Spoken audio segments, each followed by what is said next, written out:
Aku Cahya. Halo, aku Alisa Kamila Sewen. Aku Anissa Ciapangi. Halo, nama aku Jihan. Gue tunjukin kita ada di mana nih? Pantai Tirtamaya. Let's go. Hayu. Halo teman-teman, sekarang kita lagi on the way dari Cirebon menuju Indramayu. Hari ini kita mau observasi ke pantai pertama di Indramayu, salah satu pantai yang terkenal di sini, yaitu Pantai Tirtamaya. Jadi ikutin terus perjalanan kita ya. Sekarang kita udah sampai nih di Pantai Tirtamaya. Sebelum masuk, kita harus beli tiket dulu nih. Tiketnya terjangkau banget. Dan setelah itu kita bisa langsung masuk buat mulai observasi di sekitar pantai. Nah teman-teman, di sini kita bisa lihat beberapa hal menarik. Yang pertama, ada kapal yang udah nggak terpakai. Kelihatan banget kalau ini kapal lama, tapi jadi spot foto yang keren banget loh. Terus di sekitar sini juga banyak daun ketapang. Warnanya khas dan bikin suasana pantai jadi lebih alami. Tapi di sisi lain kita juga nemuin beberapa sampah di area pantai. Ini jadi catatan penting juga buat kita semua supaya lebih peduli sama kebersihan lingkungan. Nah, jangan khawatir, buat fasilitas di sini juga cukup lengkap. Ada toilet, warung makan, dan musola juga. Jadi kalau mau istirahat atau sholat udah tersedia semua ya. Pantai ini juga punya area permainan loh. Sekarang kita lanjut kegiatan utama kita hari ini, yaitu mengambil sampel air laut. Air laut ini nanti akan kita gunakan buat pembuatan sediaan dari bahan alam bahari. Jadi selain jalan-jalan, kita juga sambil belajar dan observasi langsung ke alam.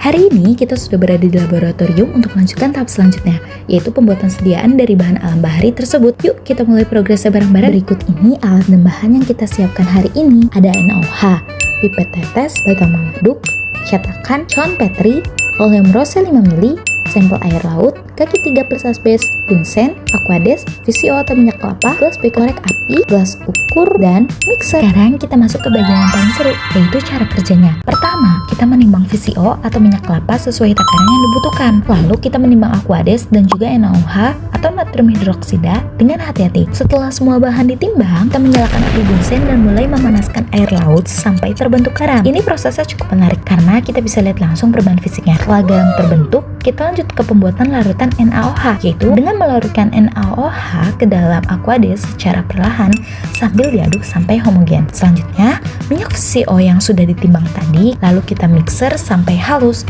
Setelah itu, larutan NaOH kita tambahkan sedikit demi sedikit ke dalam minyak sambil terus diaduk. Kemudian, kita tambahkan garam yang sudah terbentuk dari air laut tadi, diikuti dengan oleum rose sebagai pewangi alami. Nah, setelah semua bahan tercampur rata, adonan sabun siap untuk dicetak ke dalam cetakan sabun. Nah teman-teman, sekarang sabun dari air laut sudah jadi. Sekarang kita mau bahas kenapa kita memilih air laut sebagai bahan aktif di dalam sabunnya dan kenapa kita tidak melakukan uji evaluasi terhadap sabun yang telah kita buat.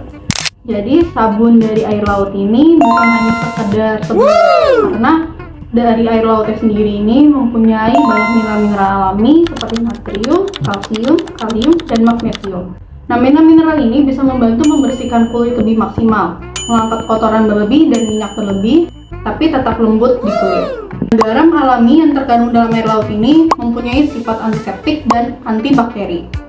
Lalu mineral-mineral ini juga berperan dalam menyeimbangkan kadar minyak di kulit, mengurangi jerawat, serta membantu detoksifikasi kulit. Karena garam laut ini mempunyai sifat antibakteri, maka dapat mencegah pertumbuhan bakteri bau badan. Garam laut ini bukan hanya sekedar bahan tambahan, tapi berfungsi dengan baik sebagai bahan aktif.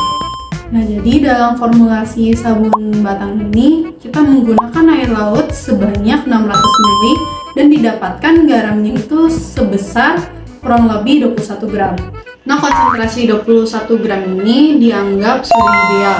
Karena jika garamnya terlalu sedikit, maka manfaat dari mineralnya itu tidak akan terasa. Sedangkan kalau misalnya konsentrasinya terlalu tinggi, maka sabunnya itu dapat kaku dan tidak berbusa. Nah, selanjutnya dalam pembuatan sabun ini kita tidak melakukan pengujian yang mendalam terhadap karakteristik sabun seperti uji pH, uji tinggi busa, uji kesukaan, dan lain-lain. Hal ini dikarenakan fokus utama kita itu ada pada pemanfaatan garam laut sebagai produk dari farmasi alam bahari. Tujuannya itu untuk membuktikan bahwa garam laut ini memiliki potensi sebagai bahan aktif yang dapat bermanfaat bagi kulit dan bisa dikembangkan lebih lanjut untuk menjadi produk perawatan tubuh. Penekanan utamanya itu ada pada nilai inovatif dan pemanfaatan sumber daya lokal, bukan pada kualitas karakteristik dari sabun ini. Namun jika di kemudian hari sabun batang dari air laut ini ingin dikembangkan lebih lanjut menjadi ide bisnis atau penelitian yang lebih lanjut, maka sangat disarankan untuk melakukan berbagai pengujian mutu seperti uji pH, uji stabilitas, uji tinggi busa, dan lain-lain agar produk yang dihasilkan itu memenuhi standar dan memiliki kualitas yang bagus.